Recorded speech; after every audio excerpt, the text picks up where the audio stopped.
설날이나 추석, 또 기일은 부모님이 돌아가신 날을 말하죠. 이때 조상 제사를 드리는 일로 어려움을 겪는 성도들이 있습니다. 또 이 문제는 온 가족이 믿음을 가지고 있어서 조상 제사에 대한 문제가 없는 성도라 할지라도 한 번쯤은 신학적 또 역사적 이해를 가짐으로써 누가 왜 기독교는 조상 제사 하지 않느냐라는 물음을 던질 때 답변할 수 있는 것도 전도에 좋은 토대를 마련하는 것이라고 생각합니다. 흔히들 기독교는 조상 제사를 하지 않기 때문에 불효막심한 종교라는 얘기를 하는 분들이 있지만 사실은 그렇지 않습니다.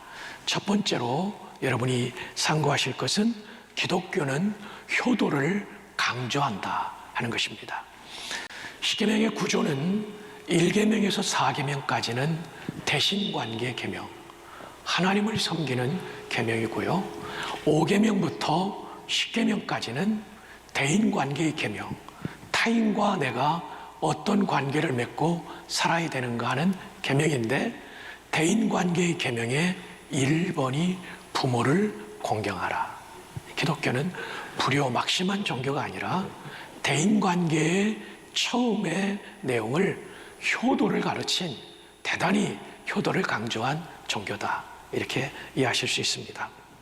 또 불효하는 자녀를 처벌하라고 하는 말씀까지 있습니다. 출애굽기 21장 15절 김전사님.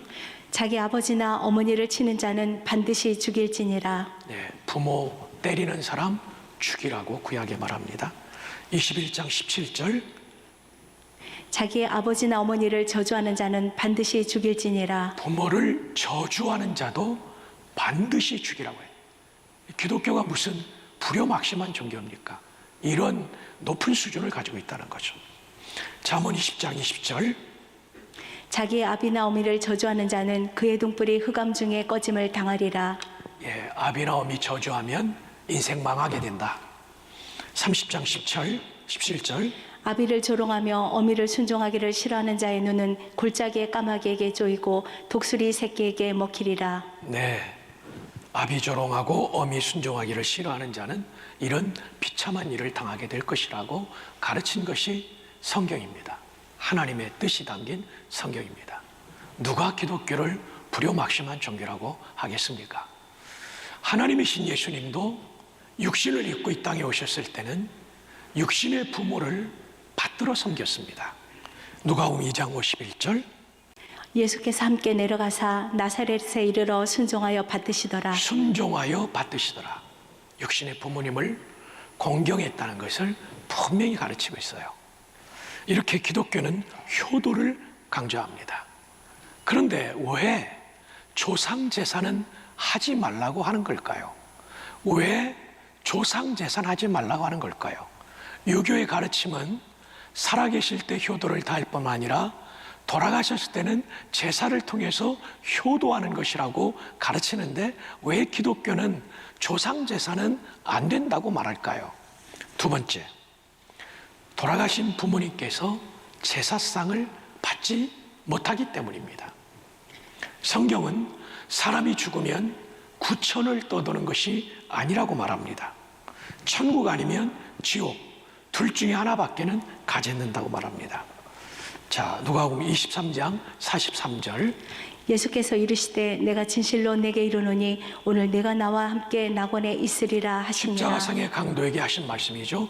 오늘 예수를 믿을 때 그에게 말합니다. 오늘, 내일이 아닙니다. 오랫동안 구천을 떠돌다가 천국 가는 게 아닙니다. 천주교 교리처럼 십자가상의 강도가 예수를 믿었으므로 이 사람의 죄는 아직도 많이 연옥에 가서 씻어야 되는 그런 연옥이 있는 게 아닙니다.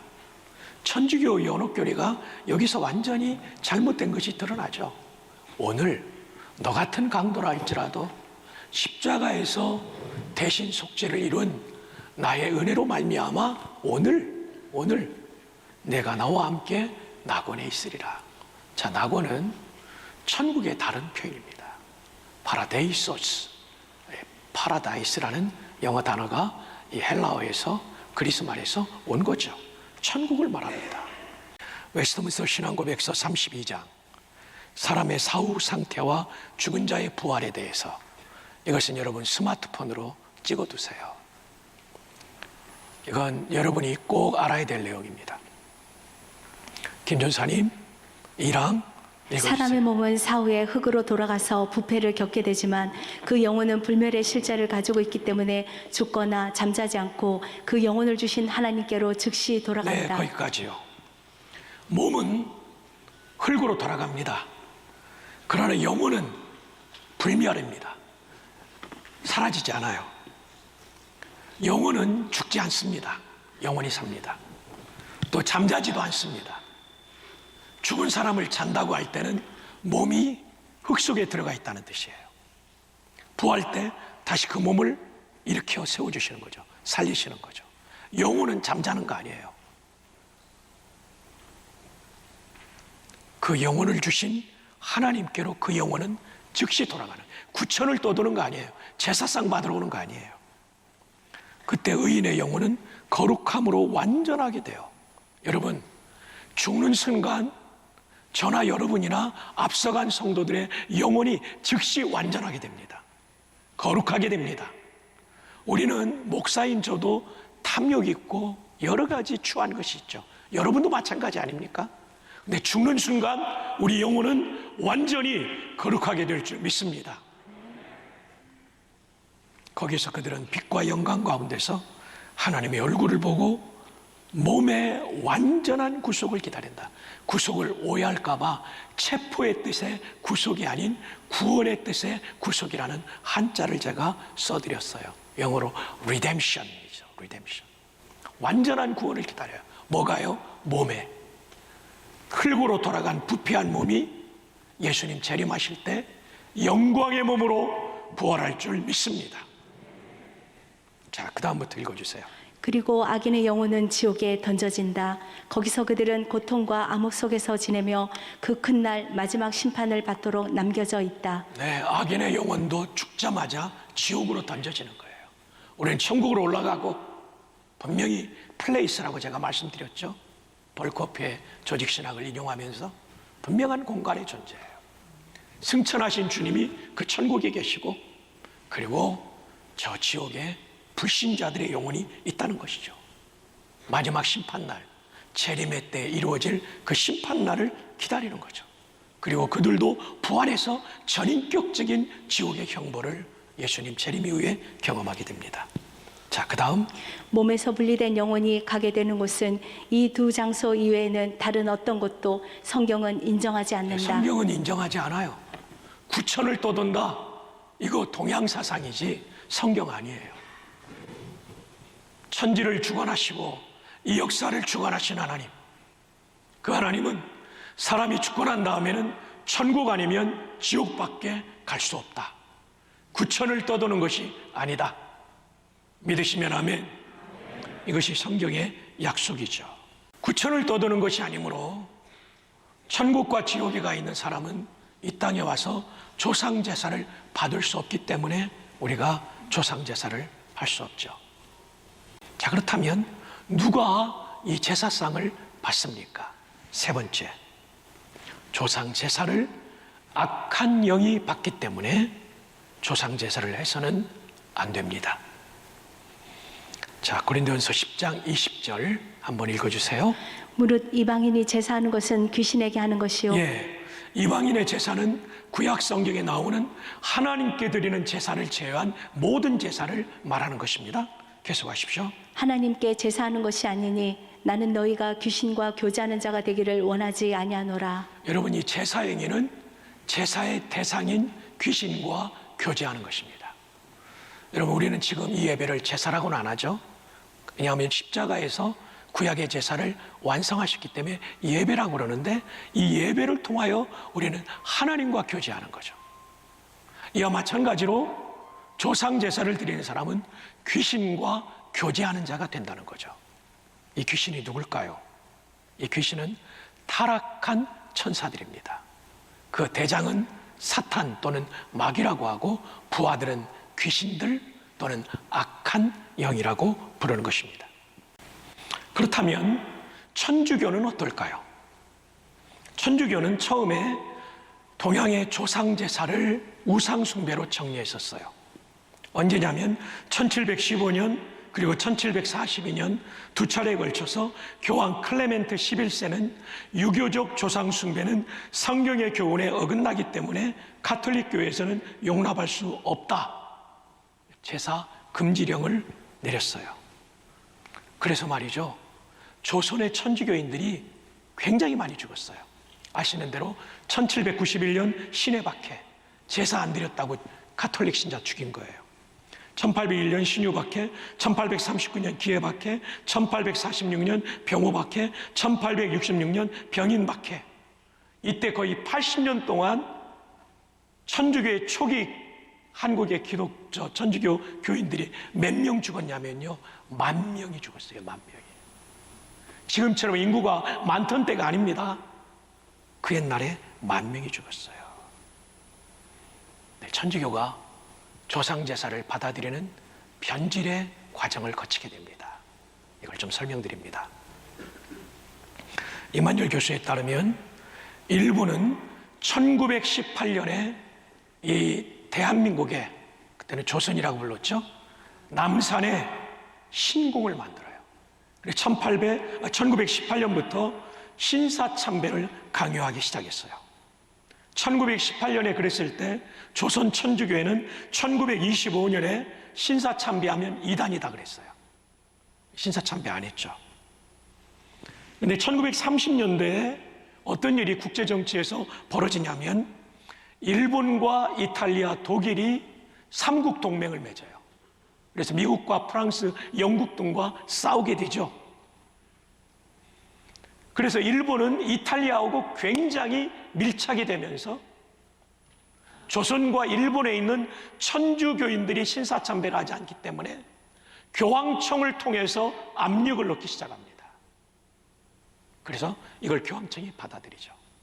더 정확하게 말하면 이탈리아 정부가 이탈리아 국내에 있는 교황청을 설득해서 신사참배를 받아들이게 되죠. 그래서 조선 천주교회는 1936년 6월 신사참배가 국가의식이라는 교황청의 포교성의 선언이 있은 다음에, 교황청 포교성이 있대요. 그런 다음에 신사참배를 시작하게 되죠. 신사참배하다 보니까 신사도 참배하는데 조상제사 못하랴. 그래서 조상제사의 기준이 무너지기 시작한 거죠.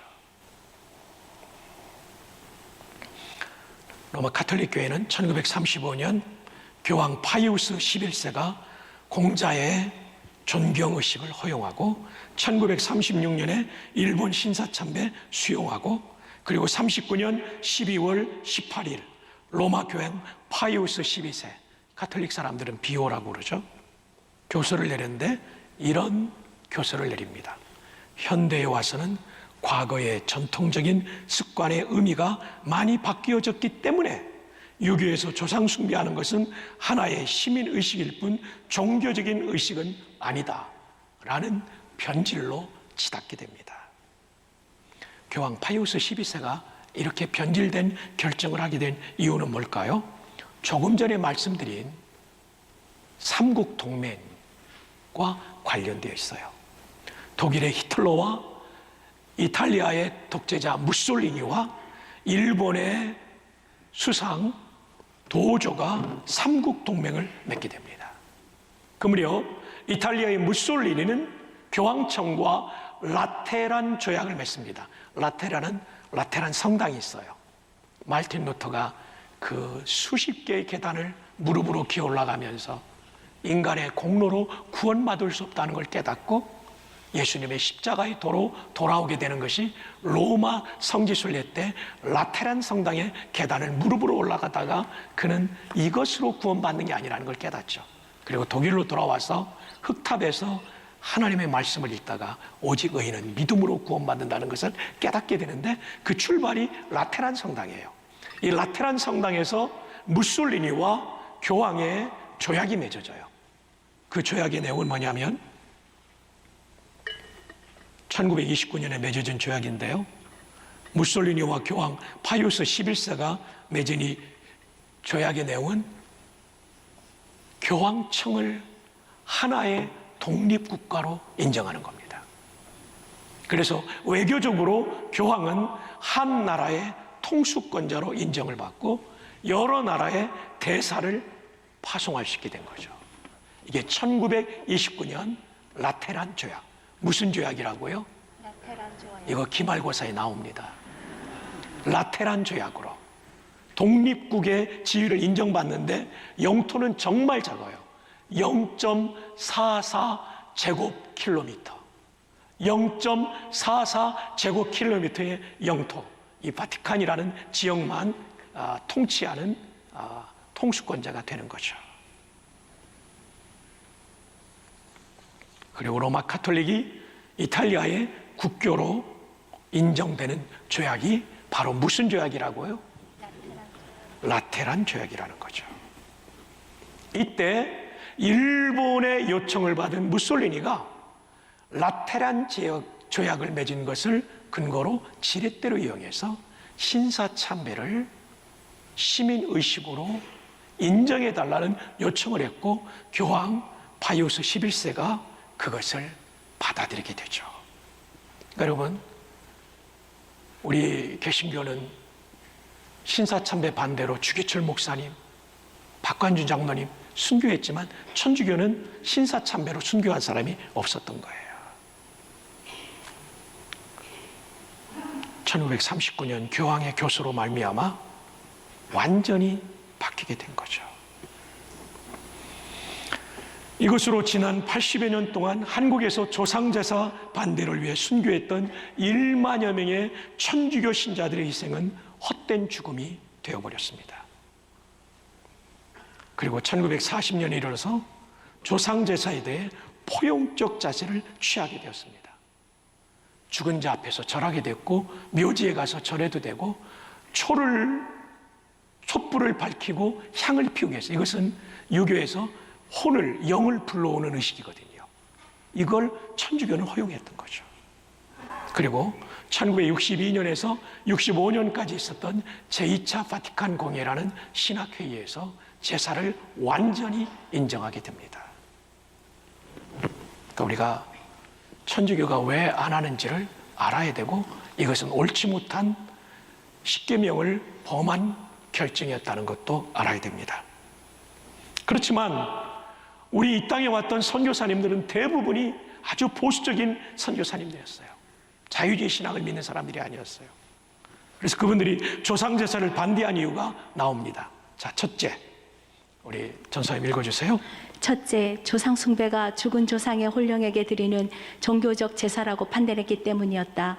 그들은 조상 숭배는 십계명 중 제1, 2계명에 위반된다고 판단했다. 하나님 외에 다른 신을 만들지 말고 섬기지 마라. 우상을 섬기지 마라. 네, 어긋나는 거죠. 둘째, 선교사들은 사당에 있는 조상 위패에 홀령이 거할 수 있다는 개념을 거부했고 또한 홀령들이 제사 음식을 먹고 후손들을 축복할 수 있다는 생각들이 비성경적이라 신앙이라고 판단했기 때문이다. 기독교는 죽음 후에 영혼의 종착지는 바로 천국과 지옥이라고 가르친다. 예, 유교에는 조상의 위패에 조상의 혼이 깃든다고 그래요. 근데 그건 아니라는 거죠. 올 수 없다는 거죠. 제가 장례배 인도할 때 그냥 표시로서 장로, 집사, 권사, 누구누구 쓰는 것까지는 괜찮아요. 근데 그걸 영정사진 들고 하관 예배까지 가져가는 것은 전 허락하지 않죠. 왜냐하면 안 믿는 사람들이 오해할 수 있기 때문에. 그걸 위패로 생각하니까 저는 그걸 허락하지 않습니다. 그리고 제사 지내면 조상님이 복을 주신다. 복은 하나님이 주시는 거죠. 안 된다는 거죠. 셋째, 제사가 말하는 죽은 자와 산자 간의 상호 영향력은 천주교가 주장하는 성자 숭배와 연옥설의 변형으로 볼 수 있다. 천주교는 신앙이 좋았던 성자들을 숭배하잖아요. 조상 숭배와 유사하다는 거죠. 연옥설. 유교에도 보면 제사를 잘 드리면 조상님이 좋은 데 간다고 하죠. 천주교도 연옥에 있는 분을 위해 기도하면 그분이 천국 간다고 말하죠. 이게 유사하기 때문에 이거 받아들일 수 없다는 거죠. 네 번째, 마지막입니다. 넷째, 조상 숭배는 기독교적 관점에서 결코 수용할 수 없는 전통적인 악습을 수반하는 신앙관을 지녔기 때문이다. 예를 들어 육적 혈통을 잇기 위해 남자 상속인을 확보하는 관습. 꼭 아들을 낳아야 되는 거죠. 왜냐하면 그 종손이 제사를 드려줘야 내가 죽고 난 다음에 밥이라도 얻어먹으니까. 자, 이제 적용입니다. 뭐 제사를 드리지 않는 집에서는 문제가 없지만 집안이 제사를 드리는 그런 가정에서 성도들은 어떻게 되는가? 첫 번째, 궁극적인 목적은 추모 예배로 가야 되는데, 첫 번째, 기도하면서 점차적인 변화를 시도해야 됩니다. 하루아침에 믿지 않는 가족들이 추모 예배를 받아들이기 쉽지 않죠. 그러나 우리 성도들 가운데도 기도하는 가운데 추모 예배로 바뀐 가정이 많아요. 제가 아는 분들도 많아요. 또 제 대학 시절에 교회 후배 얘기는 제가 이미 드렸죠. 그다음에 두 번째, 인간적인 도리는 다하되 진리는 타협하지 마라. 이게 뭐냐면 절하면 안 돼요. 제사 드리는 집에 갈 수는 있어요. 절하면 안 돼요. 이건 이미 말씀드린 바와 같고요. 대신 좀 더 일찍 가서 제사를 준비하는 가족들을 도와줘야 되죠. 그리고 필요한 비용이 있으면 내는 거죠. 왜냐하면 이렇게 해서라도 가족들의 마음에 따뜻함을 전해야 그분들이 예수 믿는 사람 욕하지 않잖아요. 예수님 믿을 수 있는 길이 열리잖아요. 그리고 제사 드렸던 음식 먹어도 됩니다. 맛있게 드십시오. 디모데전서 4장 3절로 5절. 전도사님. 혼인을 금하고 어떤 음식물은 먹지 말라고 할 터이나 음식물은 하나님이 지으신 바니 믿는 자들과 진리를 아는 자들이 감사함으로 받을 것이라. 하나님께서 지으신 모든 것이 선함에 감사함으로 받으면 버릴 것이 없나니 하나님의 말씀과 기도로 거룩하여 지니라. 감사 기도하고 드시면 됩니다. 왜냐하면 하나님은 귀신보다 강한 분이기 때문에 충분히 가능합니다. 세 번째, 추모 예배가 또 다른 제사가 되면 안 됩니다. 이제 막 제사를 드리다가 추모 예배로 바뀌었어요. 근데 영정사진도 딱 놓고 앞에다가 촛불도 피우고 그 다음에 향도 피우고 그리고 절하고 이러면 안 된다는 거예요. 가능하면 사진도 없어도 돼요. 예배와 추모는 구별해야 돼요. 예배는 하나님께만 드리는 거예요. 어떤 겁니까? 한 해 동안 저희 가족 지켜주셔서 감사합니다. 동기간 이런 또 좋은 일이 있어서 감사합니다. 그리고 말씀도 하나님의 말씀, 우리 가족이 따라야 될 말씀을 나누고, 그리고 주기도문으로 마친 다음에 이제 부모님을 추모하는 거죠. 우리 부모님 이런 면에서 참 좋으셨고 내가 이런 사랑을 받았고 또 부모님의 이런 가르침은 우리가 계승해야 되고 이 추모가 돼야 된다는 거죠. 저는 추도 예배보다는 추모 예배가 더 그나마 좀 낫다고 봐요. 추도는 슬퍼할 도자거든요. 슬퍼하는 시간이 아니고 그리워하는 시간, 그리워할 모자, 추모 예배로 용어를 좀 갖춰 주시기 바랍니다. 결론입니다. 기독교는 효도를 강조합니다. 그렇지만 조상 제사를 드리지 않는 이유는 돌아가신 부모님이 조상 제사를 받을 수 없기 때문입니다. 사람은 죽으면 천국 아니면 지옥까지 구천을 떠도는 게 아니다. 이게 성경 가르침이에요. 그러므로 제사를 드리면 사마귀, 사탄마귀, 귀신이 그것을 받는 것이기 때문에 우리는 제사를 드릴 수 없습니다. 십계명의 1계명과 2계명을 어기는 것입니다. 그 대신 우리는 추모 예배를 드릴 수 있습니다. 여러분, 제가 오늘 시간 관계상 자료를 더 소개하지 못했는데 초기 기독교부터 추모 예배를 드린 성도들이 있어요. 그러나 다시 말씀드리는데 촛불 켜거나 향 피우거나 사진 넣거나 절하면 안 됩니다. 예배는 하나님께만, 추모는 주기도문 후에 우리가 가족들이 함께 식사하면서 이런 시간을 가질 수 있기를 바랍니다. 이번 명절에 이런 신앙적 기준을 확고히 가지고 하나님을 향한 분명한 신앙과 진리는 흔들리지 않으면서 가족들은 뜨겁게 사랑하는 명절이 되기를 주님의 이름으로 축복합니다.